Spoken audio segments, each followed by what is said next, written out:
क्या है x ray? Short wavelength का इलेक्ट्रोमैग्नेटिक वेव है।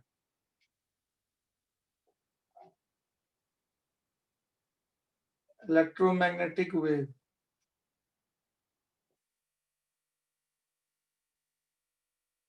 ऑफ शॉर्ट वेवलेंथ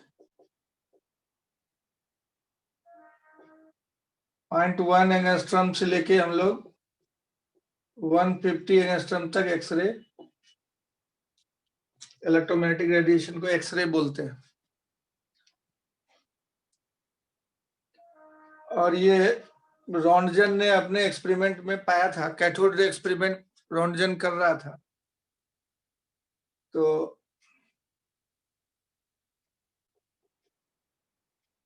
रॉन्टजन ने अपने कैथोड रे एक्सपेरिमेंट में पाया कि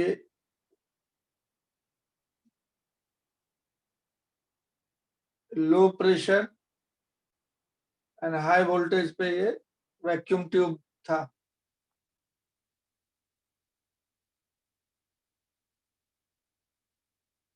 ये कैथोड रे जब वो वैक्यूम ट्यूब के वॉल से टकराया तब वहां पे जो है फ्लोरेसेंस देखा। तो इन्होंने सोचा कि भाई कैथोड रे मतलब इलेक्ट्रॉन का बीम है, और वो जब वो ट्यूब के वॉल से स्ट्राइक करता है तो वहां पे उससे कुछ रेडिएशन निकलता है। और उस वॉल के ऊपर में ब्लैक पेपर रैप कर दिया तो ब्लैक पेपर भी देखा कि डैमेज हो गया। तो इन्होंने निष्कर्ष निकाला कि वॉल से कोई रेडिएशन निकल रहा है।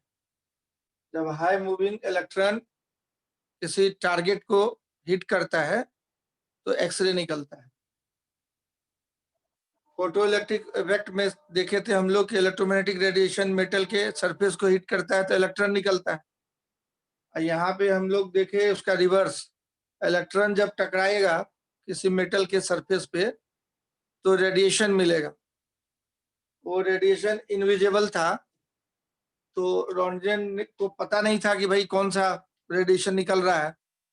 तो मैथमेटिक्स में जैसे अननोन होता है, कुछ नहीं मालूम रहता तो एक्स मान लेते हैं। तो इन्होंने ही नाम दे दिया कि मान लिया कि एक्स रेडिएशन निकल रहा है, इसलिए उसका नाम ही पड़ गया एक्सरे।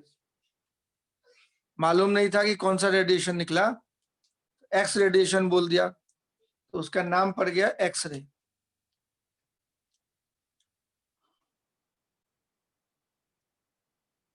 तो इस तरह से एक्सीडेंटल जो है आविष्कार हुआ एक्सरे का। कर रहा था दूसरा एक्सपेरिमेंट और एक्सरे का आविष्कार हो गया।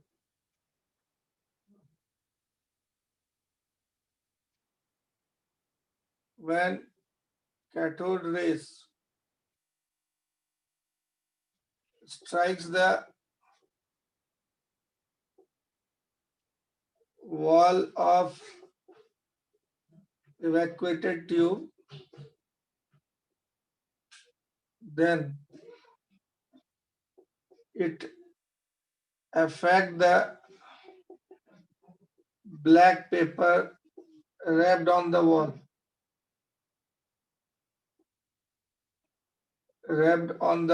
of tube.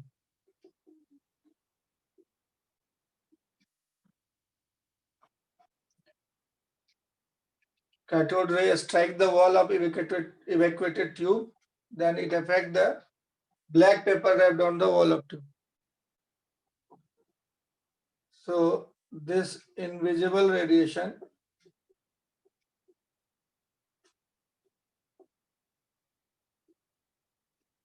produced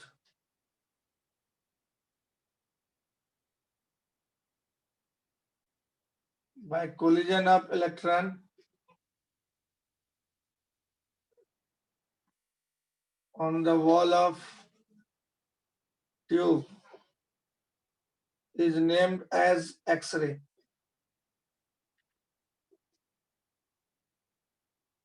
उसी को एक्सरे नाम दे दिया। अब एक्सरे प्रोडक्शन हम लोग देखेंगे, तो प्रोडक्शन ऑफ एक्सरे देखते हैं हम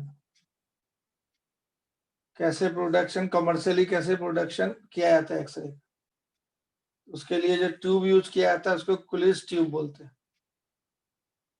साइंटिस्ट का नाम है कुलिस ट्यूब एक्सपेरिमेंट। तो देखिए इसका पूरा एक्सपेरिमेंटल अरेंजमेंट एक्सरे प्रोड्यूस करने का। इसको नोट कर लिए तो ओके लिखिए।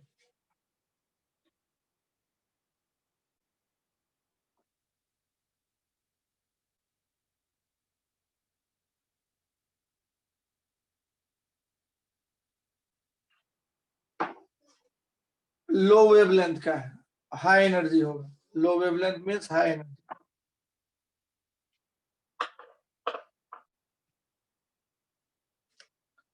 तो when highly accelerated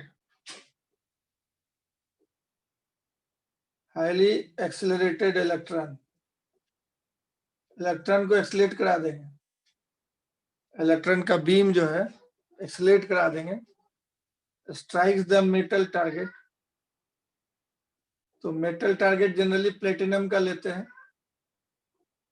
metal target जिसका हाई मेल्टिंग पॉइंट हो, क्योंकि बहुत हीट प्रोड्यूस होगा। हाई मेल्टिंग पॉइंट वाला मेटल टारगेट होना चाहिए और हाई एटॉमिक वेट वाला होना चाहिए, एंड हाई एटॉमिक वेट। जो मेटल टारगेट होगा उसका मेल्टिंग पॉइंट ज्यादा होना चाहिए, नहीं तो पिघल जाएगा, और हाई एटॉमिक वेट होना चाहिए। तो highly accelerated electron strike the metal target and X-ray is produced। जैसे बहुत हाई स्पीड से गाड़ी ले जाके दीवार से टकरा दी, कोलिजन हुआ, तो गाड़ी नहीं लेके इलेक्ट्रॉन लेते हैं, और इलेक्ट्रॉन को, इलेक्ट्रॉन मतलब कैथोड रे हुआ, beam of electrons cathode rays. और वो जब किसी मेटल टारगेट को, जनरली प्लेटिनम लेते हैं, टंगस्टन लेते हैं, उससे स्ट्राइक करेगा तो एक्सरे निकलेगा। तो क्या है ये अरेंजमेंट, जो देखिए, एक जिससे इलेक्ट्रॉन निकलता है, लूजली बॉन्डेड इलेक्ट्रॉन जिसमें हो, वो मटेरियल कैथोड हुआ, और इसमें जो है हम लोग एक हीटर लगा देते हैं इसके बगल में। अब ये हीट करके थर्मियोनिक इमिशन से जो है ये फिलामेंट हुआ, उसको फिलामेंट बोलते हैं। इसमें जो करंट जाएगा उसको फिलामेंट करंट आई बोलते हैं। और ये कैथोड का प्लेट हुआ, इसके बगल में रखा गया है। फिलामेंट करंट बढ़ाएंगे तो क्या होगा, इलेक्ट्रॉन ज्यादा से ज्यादा हीट करेगा, थर्मियोनिक इमिशन मतलब हीटिंग करके इलेक्ट्रॉन निकल सकता है। अब इसको कैथोड बोलते हैं। अब यहाँ से जो है बैटरी लगा के जो इलेक्ट्रॉन निकल गया, इधर हाई वोल्टेज देंगे, इधर दाहिने साइड में ये नेगेटिव पोटेंशियल पे, इधर हाई पोटेंशियल कर देंगे, पॉजिटिव पोटेंशियल, तो इलेक्ट्रॉन एक्सेलरेट कर जाए। Work done equal to Q into V बोलते थे, equal to change in kinetic energy. शुरू में निकला इलेक्ट्रॉन, जीरो काइनेटिक एनर्जी था, पोटेंशियल डिफरेंस भी दे देंगे तो काइनेटिक एनर्जी हो जाएगा हाफ mv। तो E into V equal to half mv square. तो पोटेंशियल डिफरेंस V क्या है, पोटेंशियल डिफरेंस। तो ज्यादा पोटेंशियल डिफरेंस करेंगे, करीब 50 किलो वोल्ट से लेकर के 140 किलो वोल्ट तक एक्सरे पैदा करते हैं। हाई पोटेंशियल डिफरेंस मतलब 50 किलो वोल्ट से लेकर के 140 किलो वोल्ट तक आप उसका पोटेंशियल डिफरेंस बढ़ा सकते हैं। तो जितना पोटेंशियल डिफरेंस बढ़ेगा उतना स्पीड से आएगा। यहाँ मेटल का कोई टारगेट है तो जनरली ये कॉपर का ब्लॉक ले लेते हैं, सस्ता होता है कॉपर का ब्लॉक। तो ये कॉपर का ब्लॉक हो गया मेटल टारगेट, इसमें से ये पॉजिटिव टर्मिनल से जोड़ दिया गया। अब इसी में एक कैविटी बना देते हैं ऐसे, और इसमें प्लेटिनम को डाल दिया गया। ये पूरा मटेरियल था, और ये बहुत करीब 1 से 10% तक खाली एक्सरे निकलता है। जितना एनर्जी दीजिएगा उसका 1 से 10% तक सिर्फ कन्वर्ट हो एक्सरे में, बाकी कन्वर्ट नहीं होगा एक्सरे। तो बाकी जो एनर्जी हुआ वो हीट एनर्जी के रूप में इसमें सेट हो जाता है। बाकी जो एनर्जी हुआ वो हीट एनर्जी के रूप में इसमें स्टोर हो जाता है। तो ये बहुत हीटेड हो जाएगा कॉपर वाला मटेरियल। तो इसलिए इसमें क्या करते हैं, कूलिंग अरेंजमेंट कर देते हैं, है ना। इसमें कूलिंग अरेंजमेंट कर देते हैं, ठंडा पानी फ्लो कराते रहिए, वाटर जाएगा वाटर निकलेगा, ताकि वो मेटल थोड़ा ठंडा रहे, गर्म नहीं हो जाए। ठीक है, कूलिंग अरेंजमेंट कर देते हैं।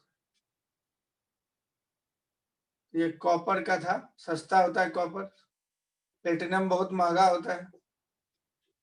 ये कॉपर का मटेरियल था, इसमें एक कैविटी बना के,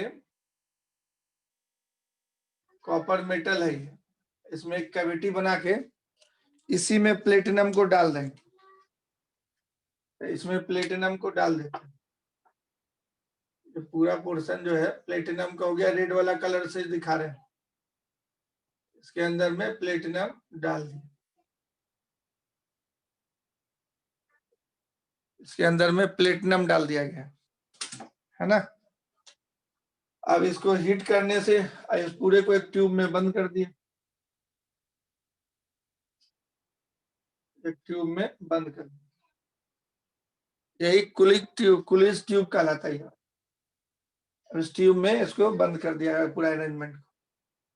अब यहाँ से जो इलेक्ट्रॉन इमिट होता है, और ये हाई पोटेंशियल डिफरेंस रहने के चलते इसमें काइनेटिक एनर्जी मिलता है, उसके चलते वो जाके स्ट्राइक करेगा मेटल के टारगेट पे। इलेक्ट्रॉन जो इमिट हुआ, यहाँ जीरो वेलोसिटी था, पोटेंशियल डिफरेंस दे दिए तो E into V equal to half mv square, तो यहाँ पे आते आते उसका वेलोसिटी बहुत हाई हो जाएगा और जाके ये प्लेटिनम के टारगेट पे स्ट्राइक करता है। रेड कलर का जो आपको दिख रहा है ये प्लेटिनम या टंगस्टन ले सकते हैं, जिसका मेल्टिंग पॉइंट हाई हो और ज्यादा एटॉमिक मास वाला हो। इलेक्ट्रॉन को एनर्जी दे दिए, काइनेटिक एनर्जी, पोटेंशियल डिफरेंस पैदा करके। ये नेगेटिव पोटेंशियल था, ये पॉजिटिव पोटेंशियल है। एनर्जी देने के बाद वो इलेक्ट्रॉन एक्सलेट होता है, वेलोसिटी जीरो से बढ़ के बहुत ज्यादा हो जाएगा और जाके डायरेक्ट इससे टकराता है। टकराएगा तो यहाँ से इनविजिबल रेडिएशन निकलते हैं, उस रेडिएशन को हम लोग एक्सरे बोलते हैं। प्लेटिनम यहाँ पे लिख देते हैं और इधर की तरफ रेडिएशन जो निकला उसको एक्सरे बोलते हैं। रेडिएशन जो निकला वो एक्सरे कहलाए, ये रेडिएशन एक्सरे कहलाता है। तो सिंपली कोलिजन प्रोसेस से एक्सरे प्रोड्यूस होता है ना। इलेक्ट्रॉन को when highly accelerated electron strikes the metal target, तो प्लेटिनम है, टंगस्टन है मेटल टारगेट, जिसका मेल्टिंग पॉइंट ज्यादा हो, हाई एटॉमिक वेट हो, देन एक्सरे इज प्रोड्यूस्ड। यही सिंपल सा प्रोसेस कुलिज ट्यूब अरेंजमेंट कहलाता है, इसी को कुलिज ट्यूब बोलते हैं। इसी को इसी तरह से एक्सरे प्रोड्यूस किया जाता है। यहाँ से कैथोड से इलेक्ट्रॉन निकाले और हीटर से गर्म करके, ये हीटर है जिसको फिलामेंट बोलते हैं, ये फिलामेंट है, इसको बैटरी से जोड़ दिया, इसमें करंट जा रहा है, ये गर्म हो रहा है, तो प्लेट गर्म होगा, इलेक्ट्रॉन निकलेगा। पोटेंशियल डिफरेंस यहाँ हाई पोटेंशियल है, पॉजिटिव यहाँ लो है, तो ये एक्सलेट होगा, खींच लेगा इधर पॉजिटिव वाला उसको, तो वेलोसिटी बढ़ जाएगा। हाई वेलोसिटी से जब इसमें टकराता है तो एक्सरे निकलता है। ये सिंपल सा प्रोसेस एक्सरे प्रोडक्शन का, इसको कुलिज ट्यूब बोलते हैं।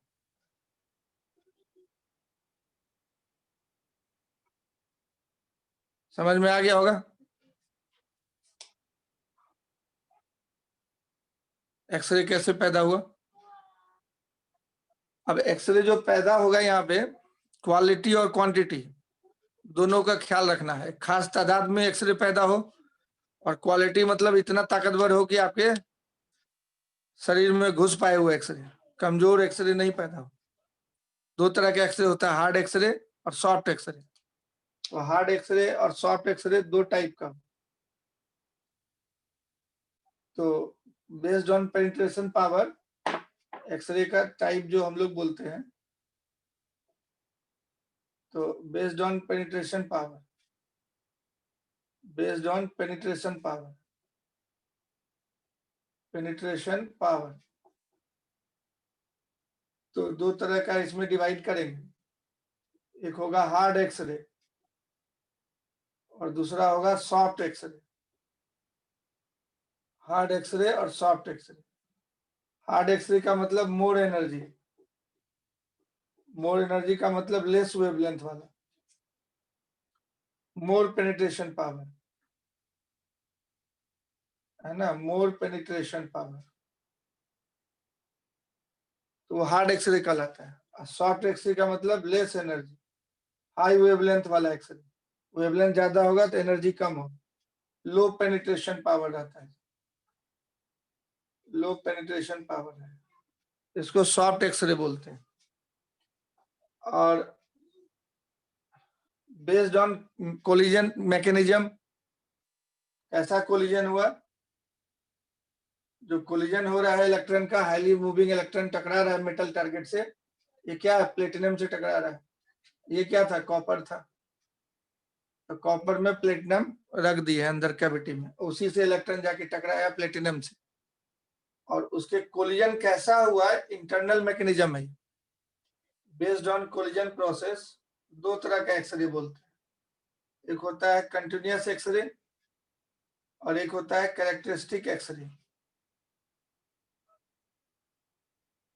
कंटिन्यूअस एक्सरे और एक होता है कैरेक्टरिस्टिक एक्सरे। दो तरह के, इसी दोनों को स्टडी करना है। कैरेक्टरिस्टिक एक्सरे, अब दोनों का अलग अलग फॉर्मूला होगा, कंटिन्यूअस और कैरेक्टरिस्टिक।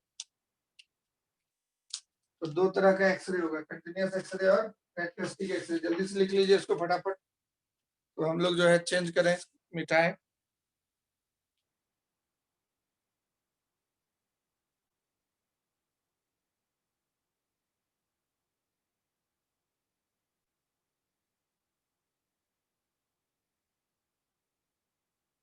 नोट कर लिया है तो ओके लिखिए।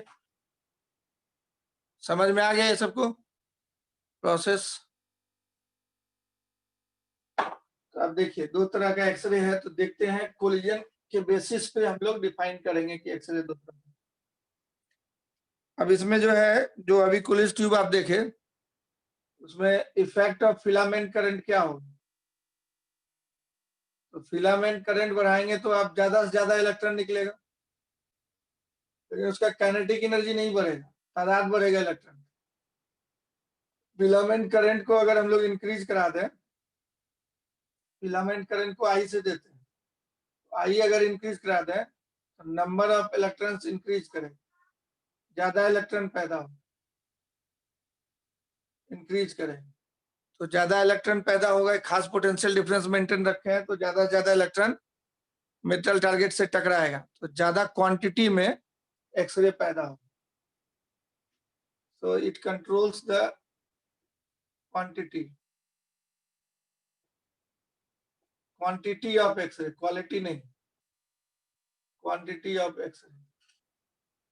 एक्सरे का इफिशियंसी जो है क्वांटिटी पे डिपेंड नहीं करे, इफिशियंसी क्वालिटी पे डिपेंड करे, तो it is independent of efficiency of X-ray. दूसरा है कि भाई अगर आप पोटेंशियल डिफरेंस कैथोड और एनोड का बदल देंगे, effect of potential difference between cathode and metal target,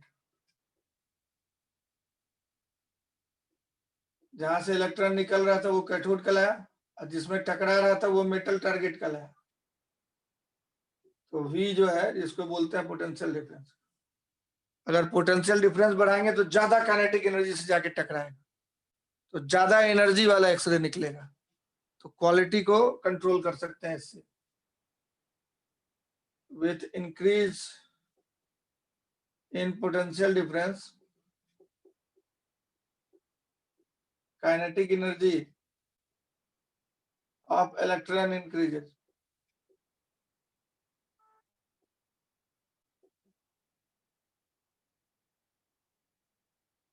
and it produces high energy X-ray, high energy X-ray. So by this method we can control the quality, we can control the quality of X-ray, quality of X-ray, X-ray के quality को control कर सकते हैं। Potential difference बढ़ा घटा के quality को आप कंट्रोल कर सकते हैं, और फिलामेंट करंट को बढ़ा घटा के आप क्वांटिटी को कंट्रोल कर सकते हैं।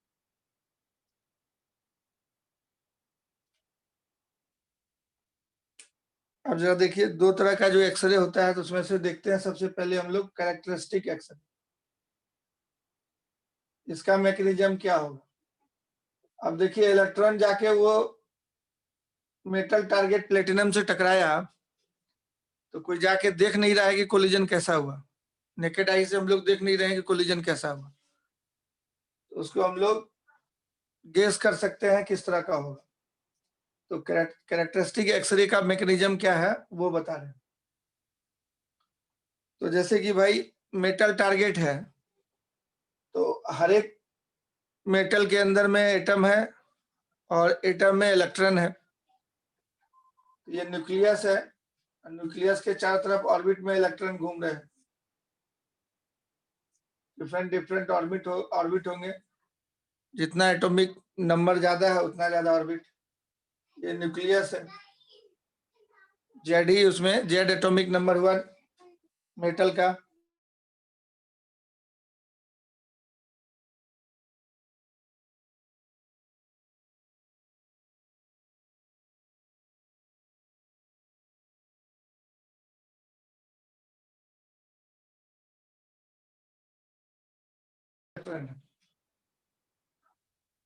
फिर एल सेल है,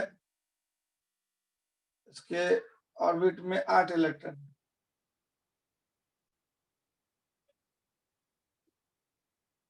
उसी तरह से आगे एम शेल है, फिर एन शेल है, इस तरह से डिफरेंट डिफरेंट ऑर्बिट है। अब जब आप इलेक्ट्रॉन को एक्सलेट करा करके यहाँ भेजे, इलेक्ट्रॉन जो है एक्सलेट करके गया और हाई वेलोसिटी से अगर कोलिजन एकदम परफेक्ट हुआ, 100% परफेक्ट कोलिजन हुआ, और ये इलेक्ट्रॉन जो है नॉकआउट कर दिया यहाँ के सेल को, इससे जाके टकराया और के सेल के इलेक्ट्रॉन को यहाँ से उड़ा दिया बाहर, नॉकआउट कर दिया। ऑर्बिट में जो इलेक्ट्रॉन थे उस इलेक्ट्रॉन से कोलाइड किया, एकदम हेड ऑन कोलिजन, सामने सामने। अगर ग्लांसिंग कोलिजन होगा तो क्या होगा? तो मतलब साइड से कोलाइड किया अगर, तो इस मटेरियल को हीट करेगा सिर्फ, ये नॉकआउट नहीं होगा, सफिशिएंट एनर्जी नहीं मिलेगा। तो एक्सरे प्रोड्यूस नहीं होगा। अगर ये 100% हेड ऑन कोलिजन करता है और इस इलेक्ट्रॉन को यहां से उड़ा दिया, इस इलेक्ट्रॉन को उड़ा दिया यहाँ से, अब यहाँ वैकेंसी क्रिएट हो जाएगा। अब वैकेंसी क्रिएट होगा तो हायर सेल से इलेक्ट्रॉन इसमें जंप करके आएंगे। तो हायर सेल से जंप करके इलेक्ट्रॉन इसमें आए, ये के सेल था, इसमें अगर वैकेंसी क्रिएट हुआ तो एल सेल से इलेक्ट्रॉन जंप करके इसमें आएगा। तो हम लोग बोलेंगे के अल्फा एक्सरे निकला, इसको बोलते हैं के अल्फा एक्सरे, के अल्फा एक्सरे निकला। अगर मान लीजिए एम सेल से इलेक्ट्रॉन जंप करके यहाँ आया, 18 इलेक्ट्रॉन यहाँ पे,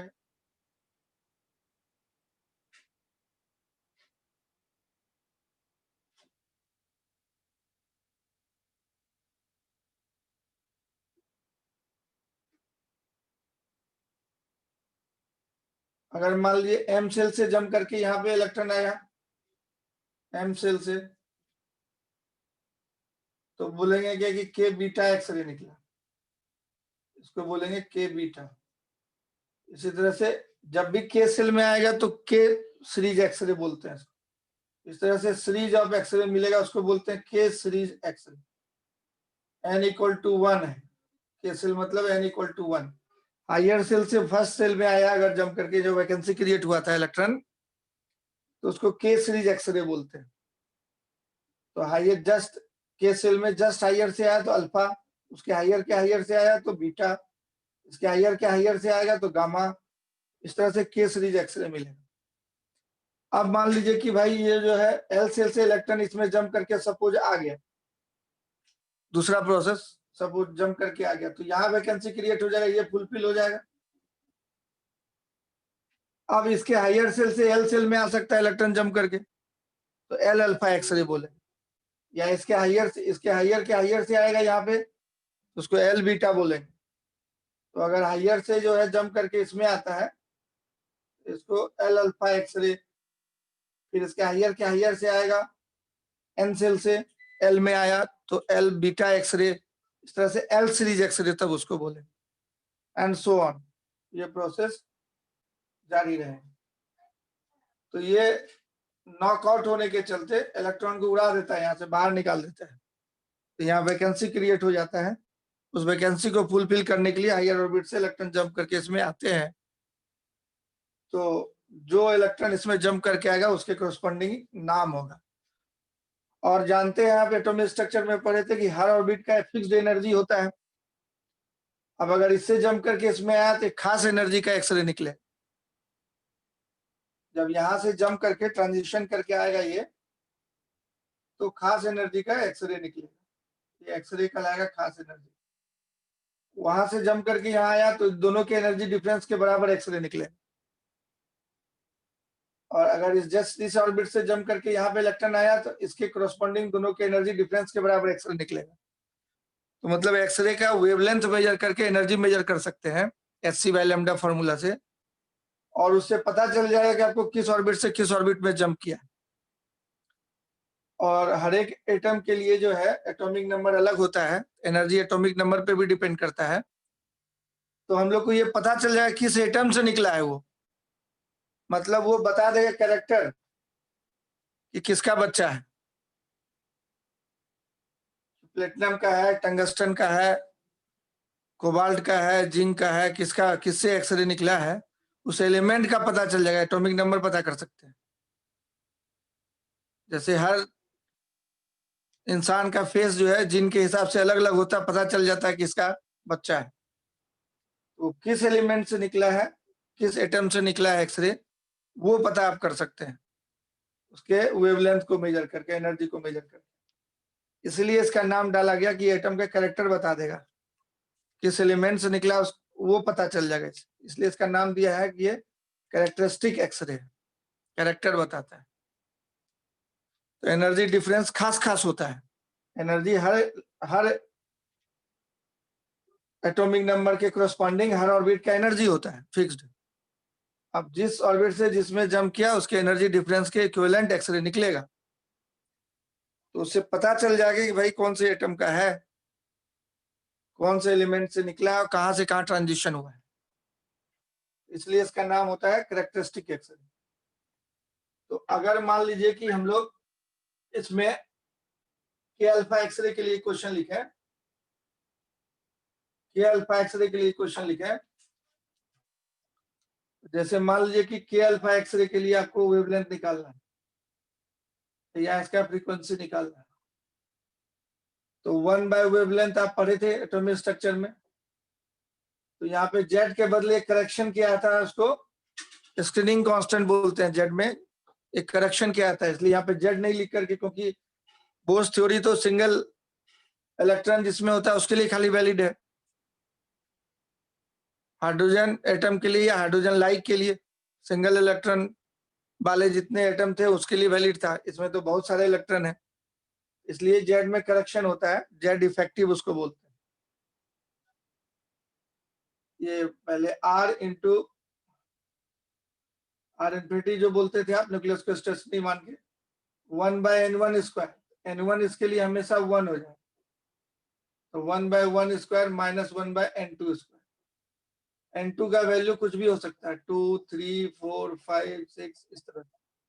के अल्फा है तो n2 का वैल्यू 2 हो जाएगा, के बीटा है तो n2 का वैल्यू 3 हो जाएगा, के गामा है तो n2 का वैल्यू 4 हो जाएगा, and so on. Into Z effective का स्क्वायर, एनर्जी का फॉर्मूला हम लोग लिखते थे -2π² Z²E4m, तो जेड इफेक्टिव का स्क्वायर।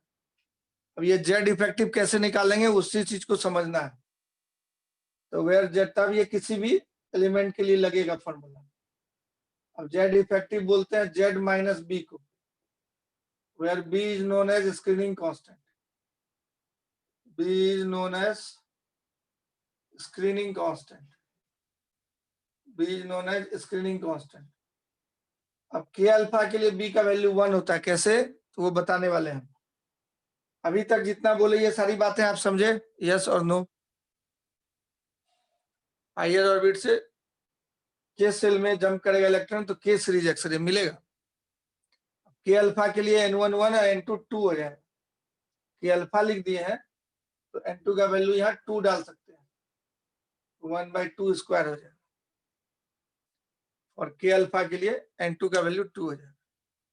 अब जेड का वैल्यू कैसे निकालेंगे, जेड बी, उसको हम डिटेल में यहाँ पे बता रहे हैं। स्क्रीनिंग कांस्टेंट कैसे निकालेंगे जरा सा देखिए।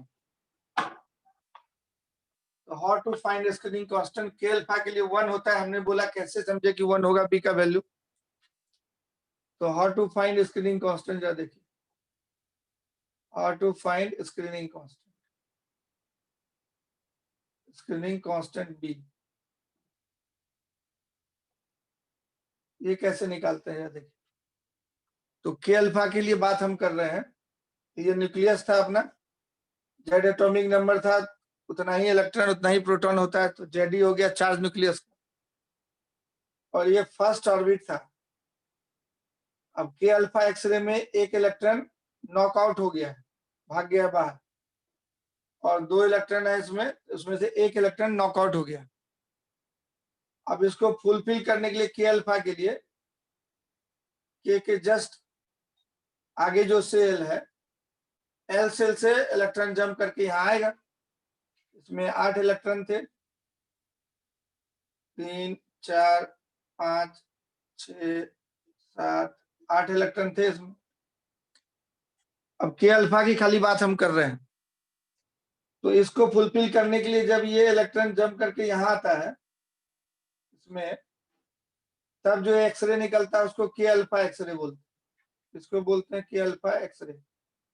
ऐसा, तो क्या कीजिए, जो इलेक्ट्रॉन जंप करने वाला है और इस खाली जगह को भरने के लिए आने वाला है, तो वो पहले समझिए कि पता करेगा कि जिस घर में हम जा रहे हैं वो घर कैसा है, उसमें टोटल चार्ज कितना है, उस स्पेस में, उस एनवायरनमेंट का पता करेगा। जैसे आपकी शादी होने वाली होती है, तो सामने वाला जिससे होने वाली है शादी, उसका चोरी छुप के पता करवाते हैं कैसा जो है वहाँ का घर का माहौल है, किस समाज में है, उस समाज का माहौल कैसा है, ये सब पता करवाया जाता था पुराने जमाने में, अभी भी लोग पता करते हैं। तो ये पता करेगा कि भाई जिस समाज में आने वाला ये इलेक्ट्रॉन जंप करके, उसमें टोटल इफेक्टिव क्या कहानी है, कितना चार्ज है। तो एक ये इस इलेक्ट्रॉन को छोड़ दिए जो जंप करके आने वाला है, और इसको पूरा डॉटेड लाइन से क्लोज्ड गॉसियन सरफेस बना लेते हैं। ये हुआ इमेजिनरी गॉसियन सरफेस। इस गॉसियन सरफेस के अंदर में ही ये पूरा समाज है जिसमें वो आने वाला है, ऑर्बिट है, न्यूक्लियस है। इमेजिनरी गॉसियन सरफेस के अंदर में देखिए इफेक्टिव चार्ज कितना है, तो इफेक्टिव चार्ज कितना है, इफेक्टिव चार्ज कितना है जिस जोन में ये जाने वाला इलेक्ट्रॉन, इफेक्टिव चार्ज कितना है जरा पता कीजिए। तो ये न्यूक्लियस का चार्ज था प्लस जेडी,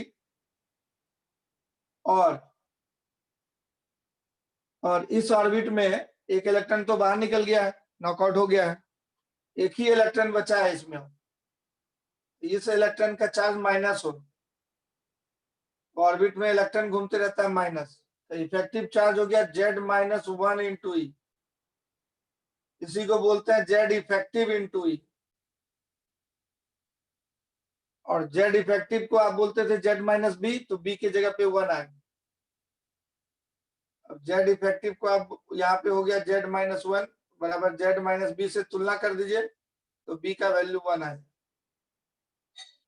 तो फॉर के अल्फा के लिए हम लोग, और स्क्रीनिंग कांस्टेंट बी फॉर के अल्फा एक्सरे, तो के अल्फा एक्सरे के लिए इफेक्टिव स्क्रीनिंग कांस्टेंट हम निकाल के आपको दिखाएं। ये इलेक्ट्रॉन जो जंप करके इसमें आने वाला है, तो ये पूरा घेरा ले लिया एक समाज का, इसमें टोटल चार्ज देखिए जेडी और प्लस ई बचा, एक इलेक्ट्रॉन तो नॉकआउट हो चुका है, तो जेड इफेक्टिव हो गया Z-1, और वो स्क्रीनिंग कांस्टेंट बी हो गया 1। तो यहाँ पे लिख सकते हैं Z-1 का होल स्क्वायर। तब अब आपके अल्फा के लिए जो फॉर्मूला लिखिएगा, जब आप जान गए कि जेड इफेक्टिव कितना होता है, तब लिखिएगा R इंफिनिटी इंटू 1/1 स्क्वायर, क्योंकि के अल्फा के सेल में आ रहा है, तो N1 1 हो गया, अल्फा है इसलिए N2 2 हो जाएगा, और Z-1 का स्क्वायर लिखें, तो ये होगा के अल्फा एक्सरे का वेव लेंथ। इसको आप सॉल्व कर सकते हैं, 1 - 1/4 3/4 लिखते हैं, तो के अल्फा के लिए ही ज्यादा क्वेश्चन आता है आपका 1 माइनस 1/4 के अल्फा के लिए ही एक्सरे आता है ज्यादा। तो हम लोग जो है इसको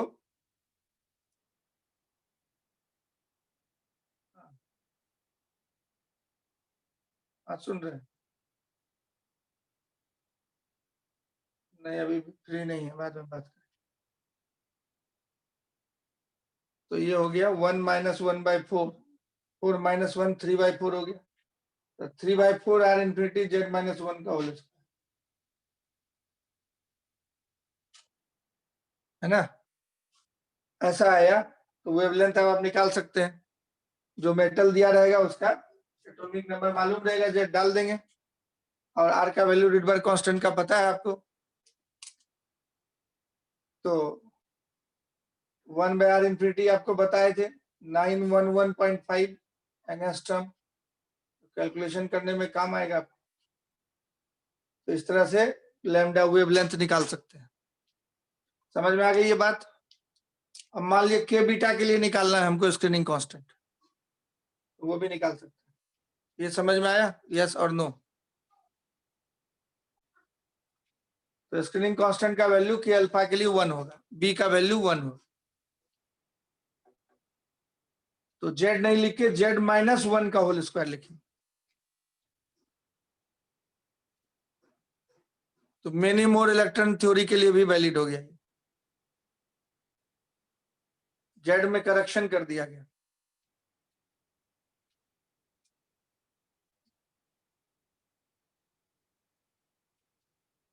समझ पाया तो यस बोलो, नहीं समझा तो नो बोलो, पूछना है तो कुछ पूछ लो।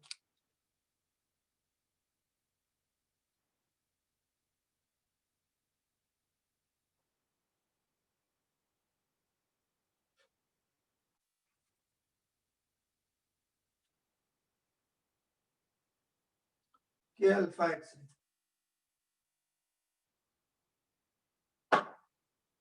उसी तरह से मान लीजिए एल अल्फा एक्सरे के लिए आपको निकालना है screening constant. To find B for screening constant B for L alpha X-ray या के बीटा एक्सरे के लिए निकालिए screening constant for K beta X-ray, ये निकालना है। तो के बीटा एक्सरे मतलब ये न्यूक्लियस हुआ। अब इसके फर्स्ट ऑर्बिट में से एक इलेक्ट्रॉन नॉकआउट कर दिया आप, तो एक ही इलेक्ट्रॉन बचेगा, यहाँ पे खाली जगह बचे, वैकेंसी है। इलेक्ट्रॉन आया था, टकराया, इसको निकाल दिया। अब इसको फुलफिल करने के लिए इसके हाइयर से इलेक्ट्रॉन आए, 1 2 3 4 5 6 7 8 बना दिए। ये थर्ड ऑर्बिट है। तो के बीटा एक्सरे कब कहलाता है? जब के सेल में आता है तभी जो है के एक्सरे कहलाएगा, तभी के एक्सरे कहलाएगा, तभी के एक्सरे कहलाएगा। और इधर जो है 18 इलेक्ट्रॉन हाई एटॉमिक वेट वाला टारगेट मटेरियल होता है।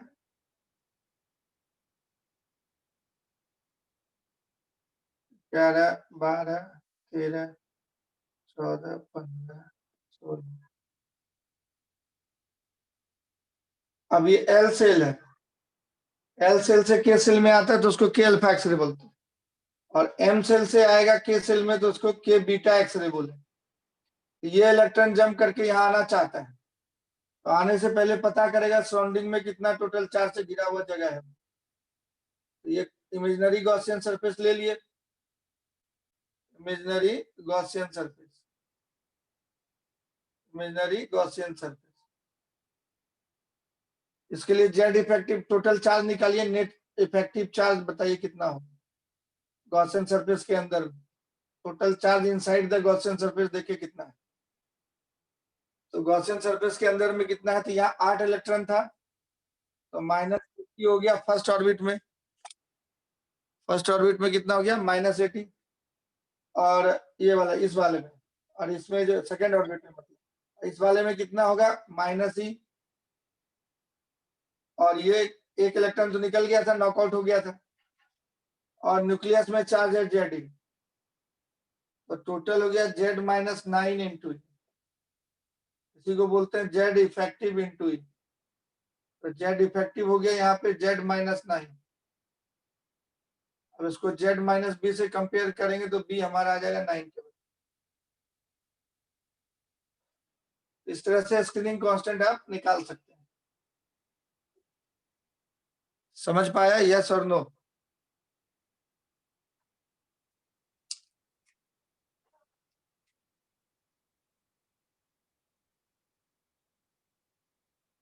Specific wavelength, specific frequency, specific energy का एक्सरे निकलेगा। खास वेवलेंथ, खास फ्रीक्वेंसी का एक्सरे निकलेगा, इसलिए इसका नाम पड़ता है कैरेक्टरिस्टिक एक्सरे। इसलिए इसका नाम पड़ता है कैरेक्टरिस्टिक एक्सरे। अब फ्रीक्वेंसी को तुम बोलता है कि अल्फा एक्सरे का फ्रीक्वेंसी अगर निकालेगा तो फ्रीक्वेंसी को बोलता है सी बाय लैम्डा। तो 1 बाय लैम्डा तुम निकाल चुका था, तो ये हो गया R infinity into C into 1/1 square minus 1/2 square.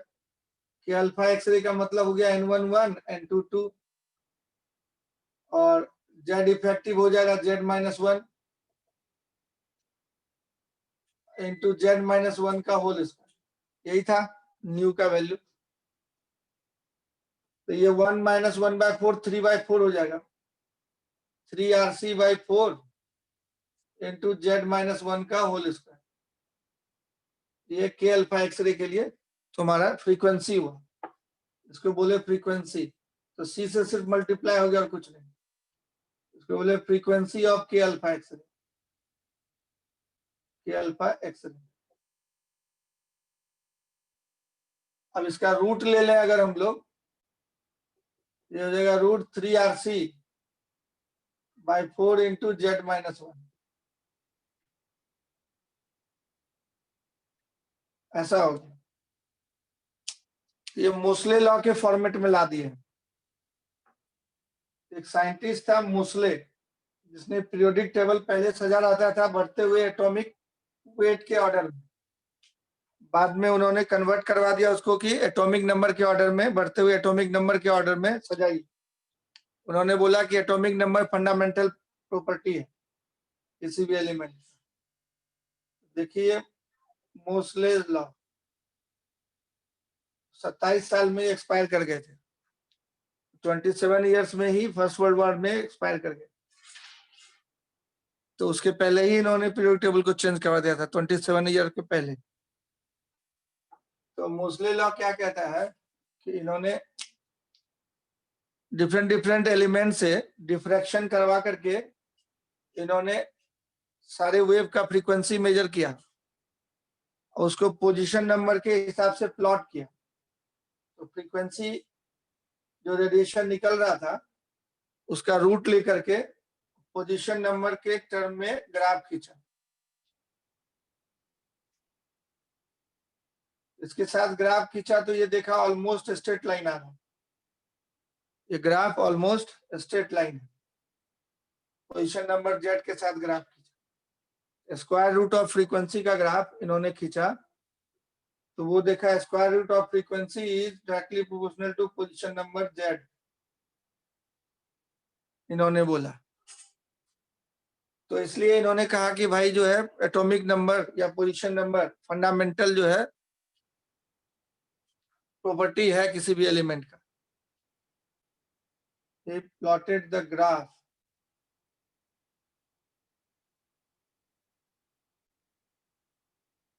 of square root of frequency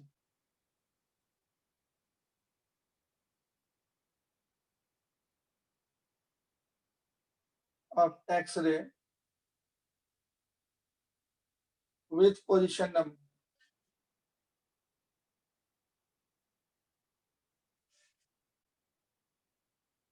which comes linear.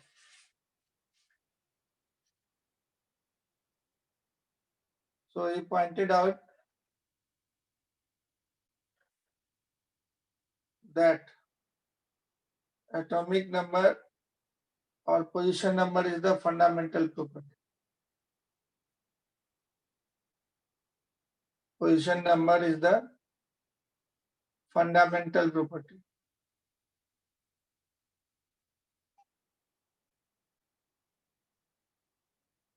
of any element.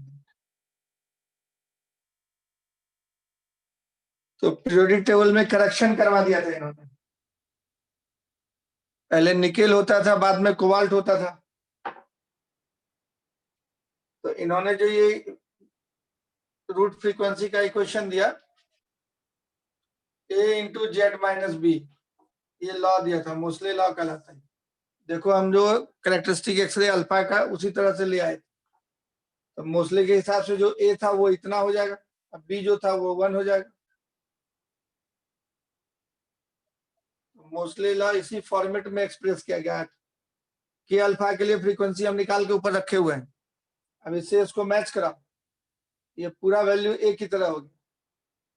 तो के अल्फा एक्सरे के लिए a हो जाएगा √3RC/4, अब b हो जाएगा 1। a और b का वैल्यू अलग अलग एक्सरे के लिए बदलता रहेगा, लेकिन रूट न्यू हमेशा जेड के प्रोपोर्शन में होगा, लीनियरली डिपेंडेंसी हुआ। इसको y बोले, mx माइनस सी टाइप का होगा, y equal to mx minus C type का graph, Z minus B, linear relationship. यही लॉ मोस्ले लॉ कहलाता है। तो फॉर के अल्फा के लिए अगर हम यहाँ पे लिख दें कि अल्फा एक्सरे के लिए a का वैल्यू हो गया √3RC/4 और b हो गया 1, यहां से देख के हम लोग लिख सकते हैं। मोस्ले साहब ने ये लॉ दिया था और हम लोग जो निकाले ट्रांजिशन के चलते एक्सरे निकल रहा है, तो वो के अल्फा के लिए इतना आया था, इसके लॉ में सेट करवाए तो a का वैल्यू ये हो गया, b का वैल्यू 1। के अल्फा के लिए हुआ, दूसरे के लिए दूसरा होगा, के बीटा के लिए अलग होगा, के गामा के लिए अलग होगा, एल अल्फा के लिए अलग होगा, एल बीटा के लिए अलग होगा, ए बी का वैल्यू। इस तरह से मोस्ले लॉ। तो मोस्ले ने क्या करवाया था, पीरियोडिक टेबल चेंज करवा दिया।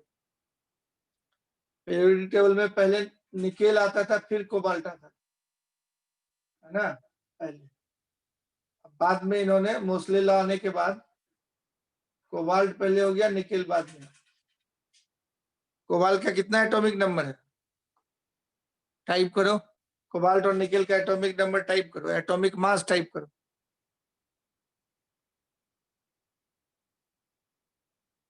निकेल और कोबाल्ट का एटॉमिक नंबर, एटॉमिक मास।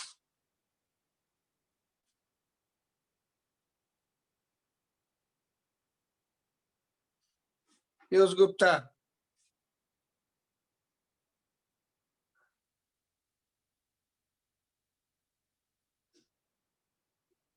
27, 28 कितना है जी? कोबाल्ट और निकेल का atomic number, atomic mass.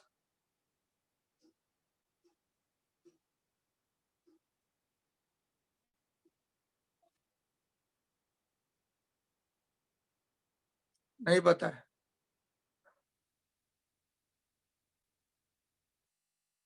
Atomic number 27, atomic mass बताओ।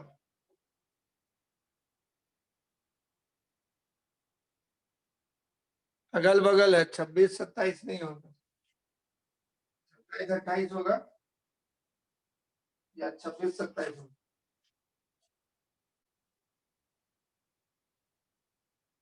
कोबाल्ट का 27 और निकेल का 28।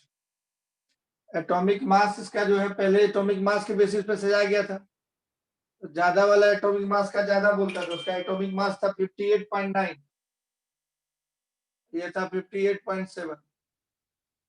तो 58.9 पहले ज्यादा था, वो पहले था, एटॉमिक मास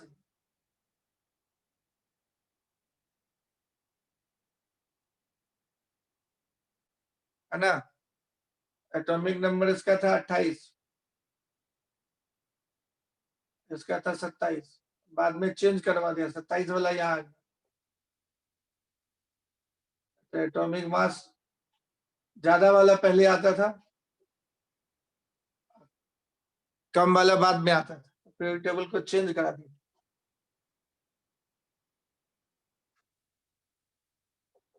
मोस्ले का ही कराया हुआ।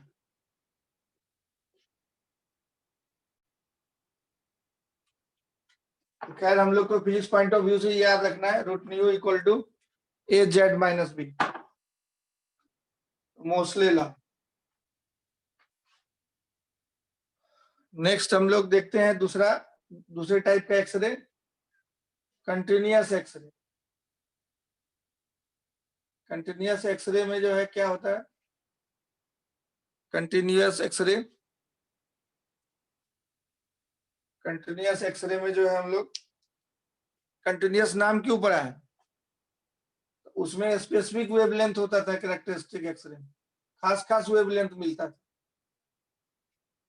कैरेक्टरिस्टिक एक्सरे में फिक्स्ड वेवलेंथ, फिक्स्ड एनर्जी का हमको एक्सरे मिलता था, फिक्स्ड फ्रीक्वेंसी का एक्सरे मिलता था,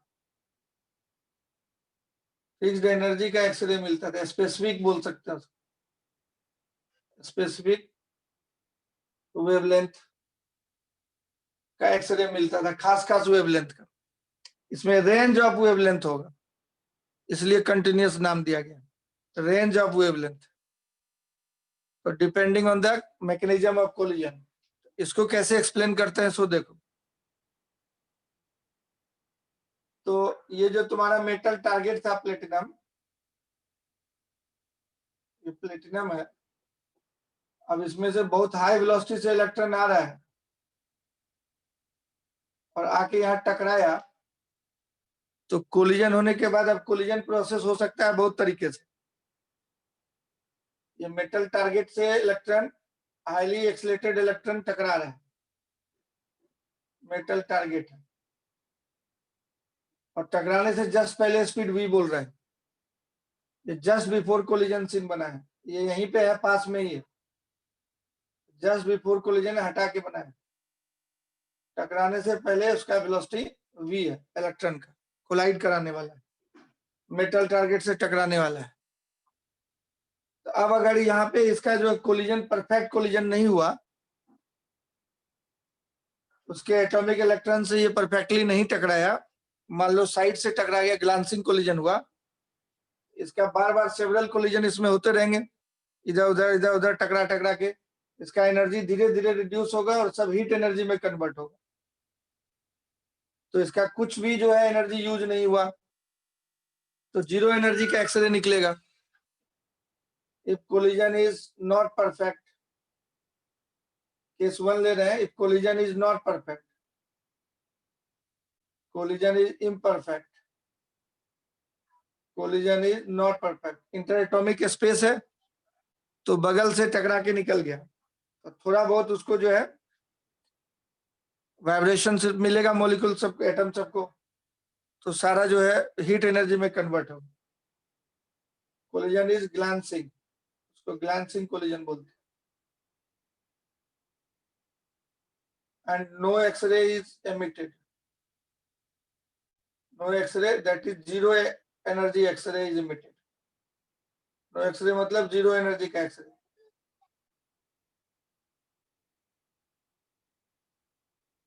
नो एक्सरे इज एमिटेड, तो उसको बोल सकते हैं इक्विवेलेंटली हम लोग कि जीरो एनर्जी का एक्सरे प्रोड्यूस हो। तो एनर्जी ऑफ एक्सरे को hc बाई लैम्डा बोलते हैं, और उसका एनर्जी अगर जीरो हो जाए, क्योंकि इसका सारा एनर्जी खाली हीटिंग में खर्चा हो गया, all the energy of electron has been converted in heat energy of accelerated electron. ये जो एक्सीलरेटेड इलेक्ट्रॉन था, converted in heating the element, heating the target, सब सिर्फ इसको गर्म करने में खर्चा हो गया, तो कोई एक्सरे नहीं निकला। तब यहां से वेवलेंथ निकालोगे तो ये जीरो नीचे कर दो, लैम्डा टेंड्स टू इनफिनाइट, तो इनफिनाइट मतलब no X-ray is produced, lambda tends to infinite आ गया। अब केस 2 अगर माने हम लोग कि भाई अगर परफेक्ट कोलिजन हुआ, एकदम हेड ऑन कोलिजन, उसके एटम के साथ हेड ऑन कोलिजन हुआ, परफेक्ट कोलिजन हुआ, केस 2, किसका कोलिजन हो रहा है?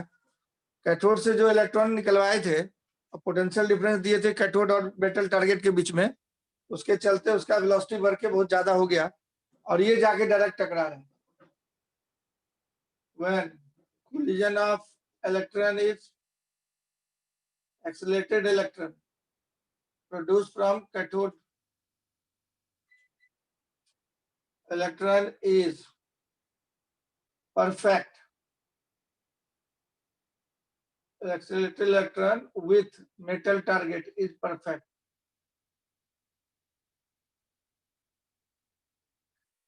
Head-on and perfect. मान लो परफेक्ट कोलिजन हुआ तो 100% इसका एनर्जी एक्सरे में कन्वर्ट हो जाएगा। कैसे कन्वर्ट होगा? तो तुम पढ़ा था जेसी मैक्सवेल का थ्योरी आया था कि कोई भी चार्ज पार्टिकल अगर एक्सलेट करता है या डिसलेट करता है तो इलेक्ट्रोमैग्नेटिक रेडिएशन निकलता है। तो जब परफेक्ट कोलिजन हुआ तो इसका वेलोसिटी जो है हाई वेलोसिटी था और एकाएक रिड्यूस हो गया तो डिसलेट कर गया इलेक्ट्रॉन। अब डिसलेट कर गया इलेक्ट्रॉन चार्ज पार्टिकल है तो जेसी मैक्सवेल का थ्योरी था जिसके बेसिस पे जो है बोर साहब ने रदरफोर्ड के थ्योरी को फेल किया था। बोर साहब ने बोला था ना रदरफोर्ड को कि आपका इलेक्ट्रॉन जो ऑर्बिट में घूम रहा है वो चार्ज पार्टिकल है, उसका एक्सेलरेशन है, उससे रेडिएशन निकलेगा तो उसका पाथ स्पाइरल होते चला जाएगा, बाद में न्यूक्लियस पे गिर जाएगा। ये भी चार्ज पार्टिकल है और ये डिसलेट कर गया बहुत तेजी से, जब टकराया तो इसका वेलोसिटी रिड्यूस हो जाएगा और परफेक्ट कोलिजन हुआ पूरा वेलोसिटी रिड्यूस होकर जीरो हो गया। अगर तो वो एनर्जी कहाँ गया? चार्ज डिसलेट किया तो उसके कोरस्पॉन्डिंग इलेक्ट्रोमैग्नेटिक वेव निकले। तो X-ray is an electromagnetic wave. तो due to high deceleration when charge particle decelerates then it emits radiation. अगर मान लो कोलिजन परफेक्ट है तो due to this electron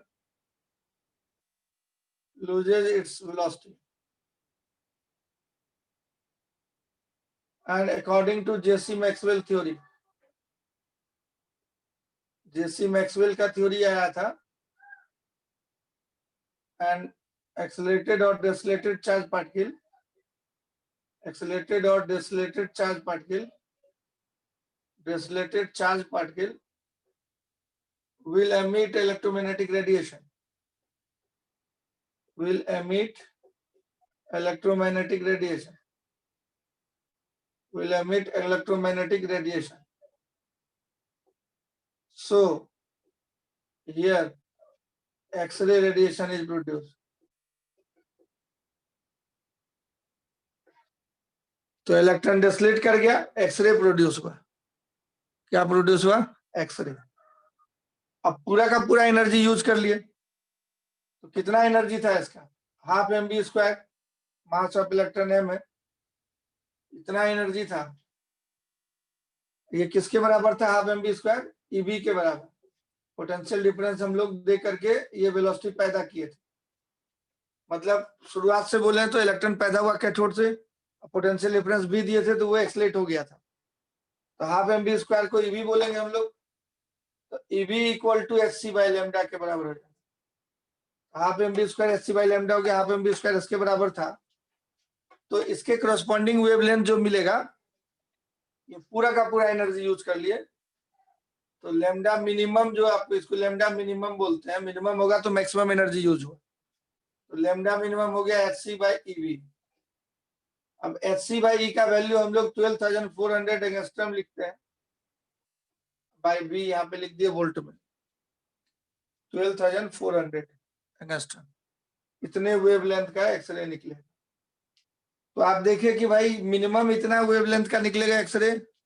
minimum wavelength का मतलब मैक्सिमम एनर्जी, तो मिनिमम वेवलेंथ बोलने का मतलब मैक्सिमम इतना एनर्जी का वेवलेंथ एक्सरे निकलेगा, और मैक्सिमम वेवलेंथ मतलब minimum energy, minimum zero energy का मतलब नो एक्सरे। तो रेंज ऑफ वेवलेंथ हो गया इतना से लेके इन्फिनिटी तक का, इसलिए इसको कंटिन्यूअस एक्सरे पाया जाता है, बोलते हैं इसका नाम, कि इसके बीच का कोई भी एक्सरे निकल सकता है। सबसे ज्यादा एनर्जी वाला एक्सरे ये होगा और सबसे कम एनर्जी वाला मतलब कोई एक्सरे नहीं निकला। तो ये लैम्डा मिनिमम से इन्फिनिटी तक का रेंज ऑफ एक्सरे मिल सकता है। ग्रेजुअली जो है वेवलेंथ चेंज होता चला जाए। तो बहुत सारा depending on the collision process. तो हम लोग दो प्रोसेस यहाँ पे खाली डिस्कस किए हैं। एक जब परफेक्ट हीटिंग हुआ, मतलब परफेक्ट कोलिजन हुआ, और एक हुआ कि एकदम से कुछ भी इम्परफेक्ट कोलिजन हुआ, कुछ भी एनर्जी यूज नहीं हुआ, खाली हीट कर दिया मटेरियल, सारा एनर्जी बर्बाद हो गया, हीटिंग में खर्चा हो गया। तो ये एनर्जी जो है, इसलिए पूरा अलाइन करके कोलिजन कराया जाता है। एक्सरे के वक्त मशीन को अलाइन कराया जाता है, अलाइन करा करके बम्बार्डमेंट कराया जाता है। एकदम परफेक्ट कोलिजन होगा तो ज्यादा एनर्जी का एक्सरे निकलेगा, तो ज्यादा पेनिट्रेशन पावर होगा, तो हड्डी से जो क्रॉस नहीं कर पाता तो शैडो जो है ठीक से बनेगा एक्सरे मशीन जो है। तो परफेक्टनेस का ध्यान रखा जाता है ताकि एक्सरे जो प्रोड्यूस हो वो हाई एनर्जी का एक्सरे प्रोड्यूस हो। तो नाम क्यों था कंटिन्यूअस एक्सरे, समझ में आ गया होगा। लैम्डा मिनिमम टू इंफिनिटी तक का एक्सरे पैदा होगा। तो इसको मिटा करके हम एक लाइन लिख देंगे। समझ में आ गया कहानी। अब हम अपने फार्मूला पॉइंट ऑफ व्यू से देखें तो हमको एक ही फार्मूला मिला बस, कैरेक्टरिस्टिक के लिए ये फार्मूला, सॉरी कंटिन्यूअस के लिए, और कैरेक्टरिस्टिक के लिए जो बताए थे वो फार्मूला, दो ही फार्मूला मिला। प्रॉब्लम पॉइंट ऑफ व्यू से देखें तो दो एक्सरे हुआ। ये समझ में आ गया। इसमें कुछ पूछना है तो पूछ सकता है। पहला मेथड था हम लोग एक्सप्लेन किए थे, नॉकआउट हो जाता है इलेक्ट्रॉन उसके बेसिस पे। और दूसरा मेथड बोले कि कोलिजन जो हो रहा है वो 100% यूज हो रहा है या नहीं हो रहा है।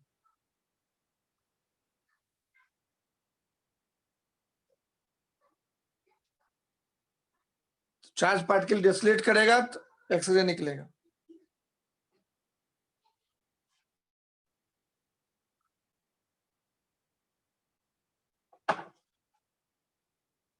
Thus we have observed that, इन दोनों कहानी में तुमने देखा है, thus we observed that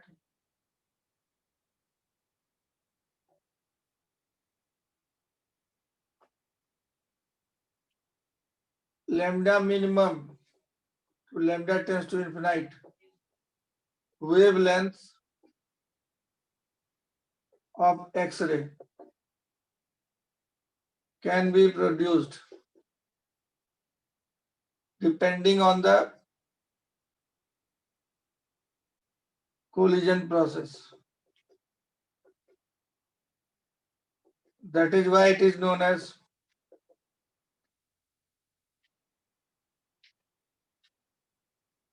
a range of wavelength, इसी में लिख देते हैं, a range of, that is why it is known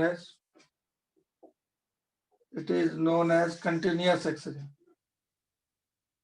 इसलिए इसको कंटिन्यूअस एक्सरे बोलते हैं। तो अब कैरेक्टरिस्टिक और कंटिन्यूअस एक्सरे का जरा ग्राफ देखो। उसके इंटेंसिटी का ग्राफ वेवलेंथ के साथ खींचते हैं,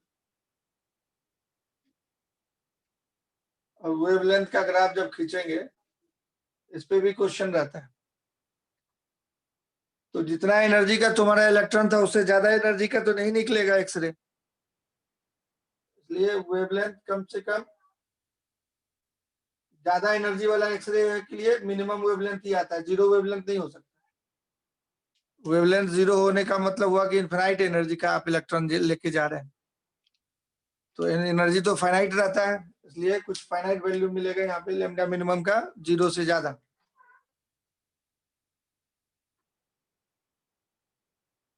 और ये बीच में जो ये शार्प जैसा नुकीला जैसा बनाया गया है, ये जो है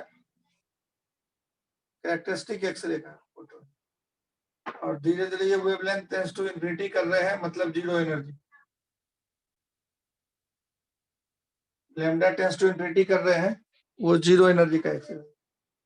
तो ये के अल्फा एक्सरे कराता है कैरेक्टरिस्टिक एक्सरे, ये के बीटा एक्सरे कहलाता है। तो ये के अल्फा एक्सरे हो गया। तो वेवलेंथ कम होने का मतलब एनर्जी डिफरेंस ज्यादा। तो के बीटा मतलब एल सेल से आया के सेल में, एम सेल से आया के सेल में जम करके ज्यादा एनर्जी वाला एक्सरे हुआ, इसलिए इधर शिफ्ट किया जाता है बीटा। और इधर ये फोटो से देख रहे हैं, इधर वेवलेंथ बढ़ते जा रहा है, मतलब ये एनर्जी कम होगा। तो खैर ये जो शार्प पॉइंटेड लाइन है,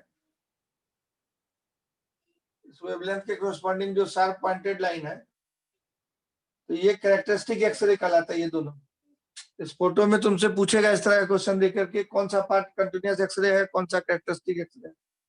तो पॉइंटेड वाला ये सब जो है ये characteristic X-ray, characteristic X-ray. Photo देख के तुम बता सकता है ये दोनों कैरेक्टरिस्टिक एक्सरे बता रहे हैं। और ये जो पार्ट है और ये सब जो पार्ट है, ये सब जो पार्ट है, ये सब continuous X-ray, continuous X-ray, continuous X-ray वाला पार्ट, कंटिन्यूअस एक्सरे वाला पार्ट।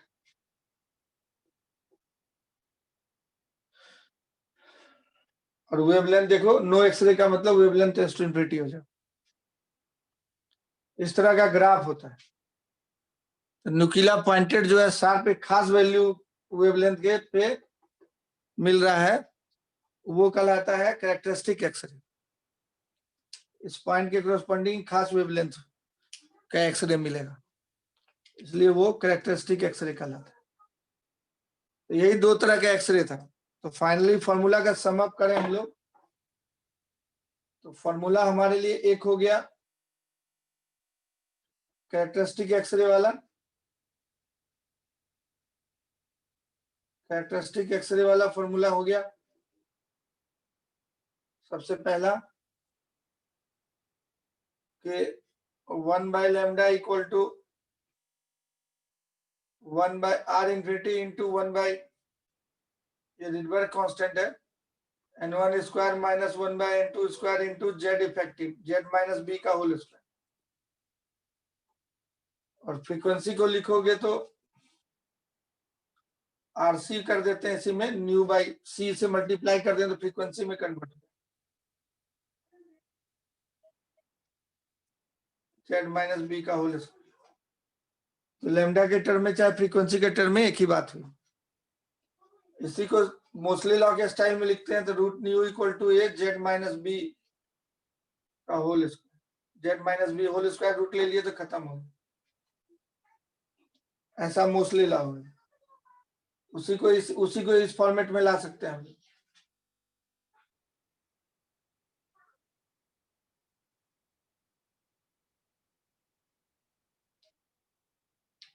ये कैरेक्टरिस्टिक एक्सरे का फॉर्मूला हो गया।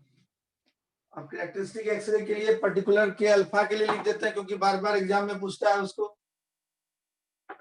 तो के अल्फा के लिए हम लोग स्पेशली याद रख लेते हैं, फॉर के अल्फा के लिए n1 1 हो जाएगा, n2 2 हो जाएगा और b का वैल्यू 1 है। तो a का वैल्यू √3rc/4 बन जाता है और b का वैल्यू 1 हो।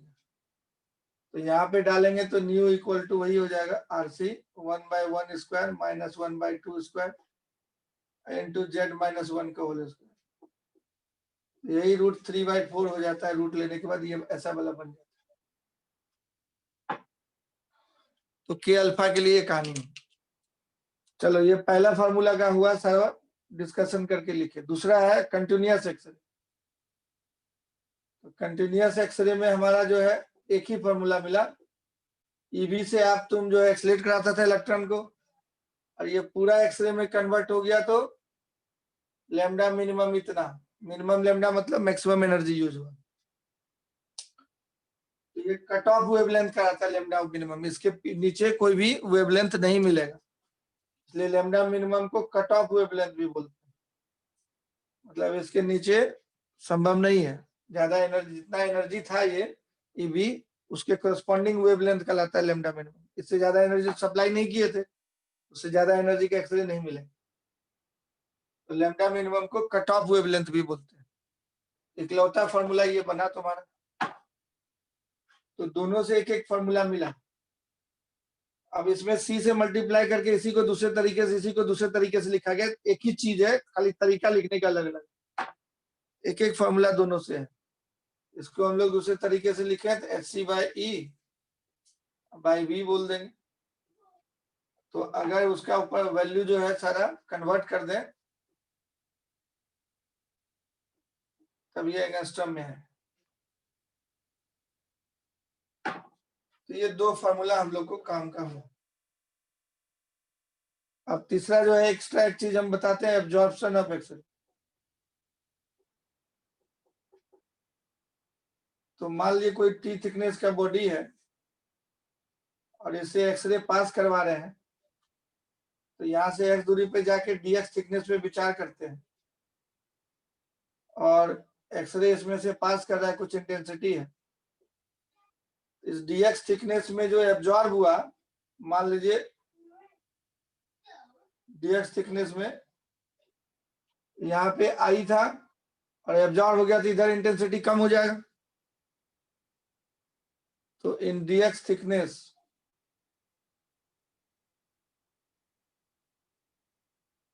इंटेंसिटी चेंज को डीआई बोलते हैं, एब्जॉर्ब को माइनस डीआई बोलेंगे क्योंकि लास्ट वाला कम है। एब्जॉर्ब वर्ड जब हो गया, absorb intensity is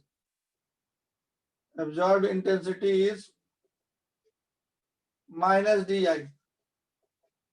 So it is observed that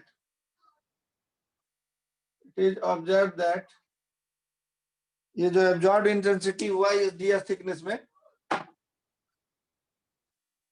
absorbed जो intensity हुआ ds thickness में, यहाँ पे I नॉट था, पूरा thickness t है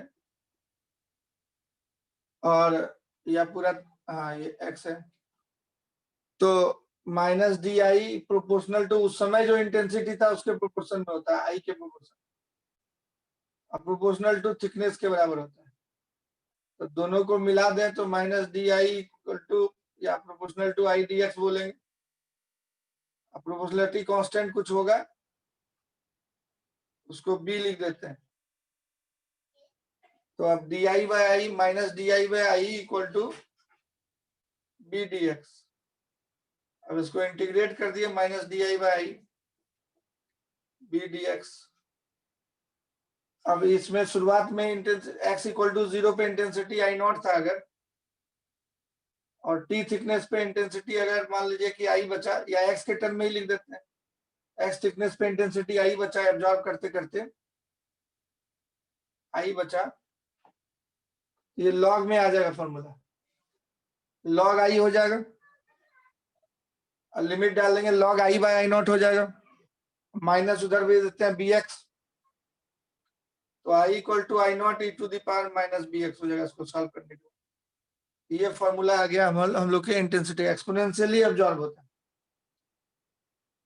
एक्स इक्वल टू 0 पे आई नॉट था और धीरे धीरे एब्जॉर्ब हो गया, एक्स दूरी जाने के बाद आई बचेगा। तो ये फॉर्मूला एब्जॉर्प्शन इंटेंसिटी का, एब्जॉर्ब होता है। मान लीजिए मांस का एक टुकड़ा, उसमें से एक्सरे जा रहा है, तो धीरे धीरे एब्जॉर्ब कर रहा है, एक्स दूरी जाने के बाद आई बचेगा, इंटेंसिटी एक्सपोनेंशियली एब्जॉर्ब करता है। तो ये 3 फॉर्मूला दिमाग में रखिए, जल्दी से नोट कर लीजिए इसको। समझ में आ रहा है यस और नो? तो पूरे चैप्टर में 3 को फॉर्मूला मिला, तो बहुत टफ तो नहीं है, बाकी पूरा कहानी था जो आपको हम बताए।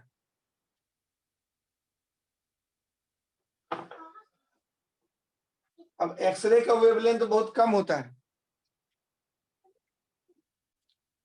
डिफ्रैक्शन ऑफ एक्सरे, इसको जरा देख लीजिए। इन ए क्रिस्टल, देखिए डिफ्रैक्शन के लिए हम लोग पढ़े थे कि जितना जो भी लाइट है जिसको डिफ्रैक्ट कराना है आपको, उसका वेवलेंथ और जिस स्लिट से पास करा रहे हैं उसका गैपिंग का दूरी दोनों आसपास होना चाहिए था, तभी जो है होगा।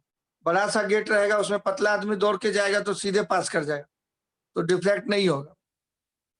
तो जितना गेट खुला हुआ है उतने मोटाई का आदमी जाएगा, तब कोने से टकरा के मुड़ जाएगा।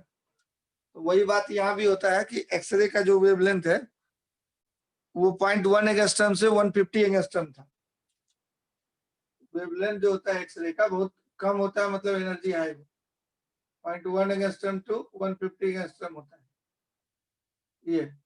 तो इतना ही गैप वाला जो है, गैपिंग से ये जो है डिफ्रैक्शन शो कर सकता है एक्सरे का, नहीं तो ज्यादा बड़ा गैप में पास कराएगा एक्सरे तो आराम से सीधे निकल जाए। तो जो जनरली क्रिस्टल सब है उसमें इंटरमोलिकुलर स्पेसिंग जो होता है वो भी एंगस्ट्रम के ऑर्डर का ही होता है। इसलिए क्रिस्टल में डिफ्रैक्शन शो करता है एक्सरे। एक्सरे क्रिस्टल में देंगे, क्रिस्टल में खास तरीके से उसके मॉलिक्यूल्स अरेंज रहते हैं और उसमें डिफ्रैक्ट करके जो रिफ्लेक्टेड एक्सरे आएगा बाहर, वो अगर कंस्ट्रक्टिव हो, हाई एनर्जी वाला वेव निकले, कंस्ट्रक्टिव हो, हाई इंटेंसिटी वाला निकले क्रिस्टल से, उसके लिए कंडीशन हम लोग लिख रहे हैं।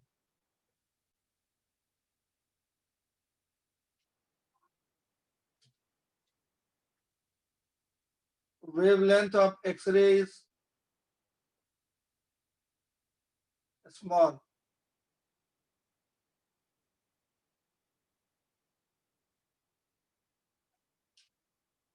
Also, the intermolecular spacing.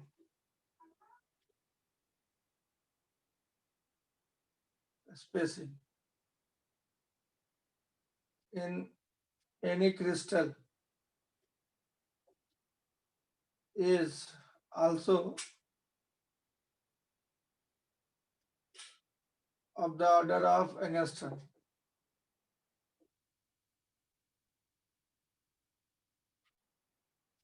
So X-ray shows diffraction.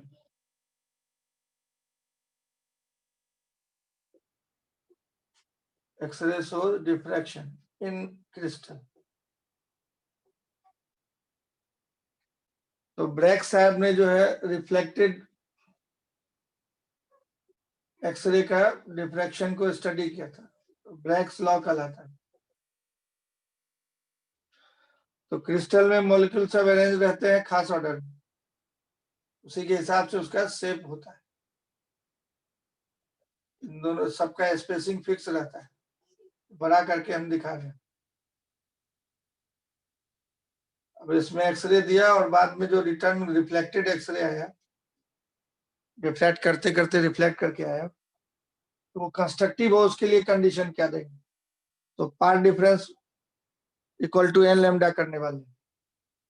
ये ब्रैक्स प्लेन कहलाता है, ये वाला, ये ब्रैक्स प्लेन कहलाया, सारे प्लेन्स पैरेलल होंगे, ब्रैक्स प्लेन। अब मान लीजिए कि भाई यहाँ पे जो एक्सरे आ रहा है अल्फा एंगल पे, इंसिडेंट एक्सरे, अब इसका पार्ट डिफरेंस आपको निकालना है, ये जितना एंगल पे है इधर, और इसको जाने दीजिए पीछे, है ना, और ये उतना ही एंगल पे या नॉर्मल से उतना ही एंगल बना के जाएगा।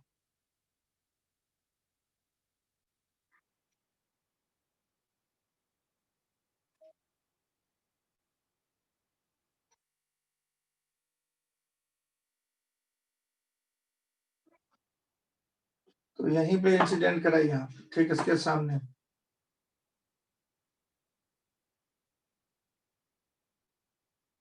पैरेलल इंसिडेंट रखिए और ये रिफ्लेक्टेड है, पैरेलल जाएगा। ये रिफ्लेक्टेड अंदर जाने के बाद डिफ्लेक्ट करके जो रिफ्लेक्टेड एक्सरे निकला, वो कंस्ट्रक्टिव हो, उसके लिए कंडीशन क्या हो? रिफ्लेक्ट करके हुआ जो, तो मान लीजिए इस प्लेन के बीच का इंटरएटॉमिक स्पेसिंग डी है, हर एक का स्पेसिंग सेम है, डी है मान लीजिए, तो इन दोनों का पाथ लेंथ बताइए तो कितना हुआ? ये यहां से आके डिफ्लेक्ट किया, यहां से डिफ्लेक्ट किया, पाथ लेंथ कितना हुआ? तो ये परपेंडिकुलर डाल देते हैं, ये रे दोनों इन्फिनिटी से आ रहा था, ये दोनों सेम हो गया, इतना डिफरेंस पार्ट डिफरेंस कहलाए। तो अगर इस एंगल को हम लोग थीटा बोले, ये path difference D sine theta हो जाए, और इधर जो रिफ्लेक्ट करके गया है रे, उसका पार्ट डिफरेंस निकाला है, तो उससे इस पे परपेंडिकुलर डाल दे, तो ये एंगल दोनों तरफ से सिमेट्रिक है, ये भी थीटा है, तो ये वाला कितना हो जाएगा फिर डी साइन थीटा। तो दोनों वेव का जो प्रोपगेशन का पाथ है, उसमें देखिए पार्ट डिफरेंस कितना है, ये जितना बड़ा है यहां से लेके यहां तक उतना ही है, ये जितना बड़ा है यहां से लेके वहां तक इतना ही, तो यही वाला पार्ट डिफरेंस है। तो पाथ डिफरेंस अगर हो जाए एन लैम्डा के बराबर, डेल्टा एक्स हो गया D sine theta plus D sine theta, ये 2d साइन थीटा है, और constructive reflected diffraction, constructive diffraction of reflected ray, X-ray,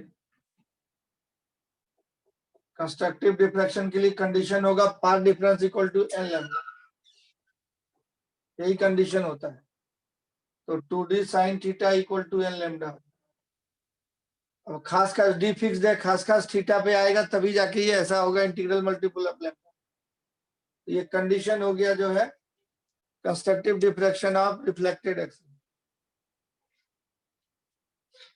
ये कंडीशन होगी, इसको बोलते हैं ब्रैग्स डिफ्रैक्शन, ब्रैग्स लॉ कहलाता है, इसी को बोलते हैं ब्रैग्स लॉ।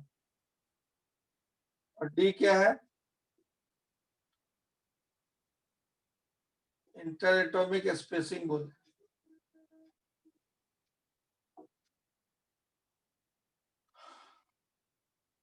अब देखिए इस लाइन पे ये परपेंडिकुलर है और उस लाइन पे ये परपेंडिकुलर है, इन दोनों के बीच का एंगल वही एंगल यहाँ पे है थीटा, ये थीटा एंगल पे इंसिडेंट हो रहा था प्लेन से, ब्रैग्स प्लेन कहलाता है, ये कहलाता है ब्रैग्स प्लेन। तो ब्रैग्स प्लेन से थीटा एंगल पे है इंसिडेंट रेडिएशन, तो ये एंगल भी थीटा हो, तो अल्फा का वैल्यू थीटा के बराबर है, इस थीटा के बराबर इतना हो जाए ऐसा थीटा कि 2d sine theta N lambda हो जाए। हम लोग जो इंसिडेंट करा रहे थे अल्फा पे, तो अल्फा इस एंगल के बराबर ऐसा हो जाए कि इंटीग्रल मल्टीपल ऑफ लैम्डा आता जाए, तब हमको जो है कंस्ट्रक्टिव डिफ्रैक्शन मिलेगा रिफ्लेक्टेड एक्सरे का, इसको बोलते हैं ब्रैग्स लॉ। तो ये फॉर्मूला भी यूज होगा, इसको चौथे नंबर फॉर्मूला में आप नोट कर लीजिए।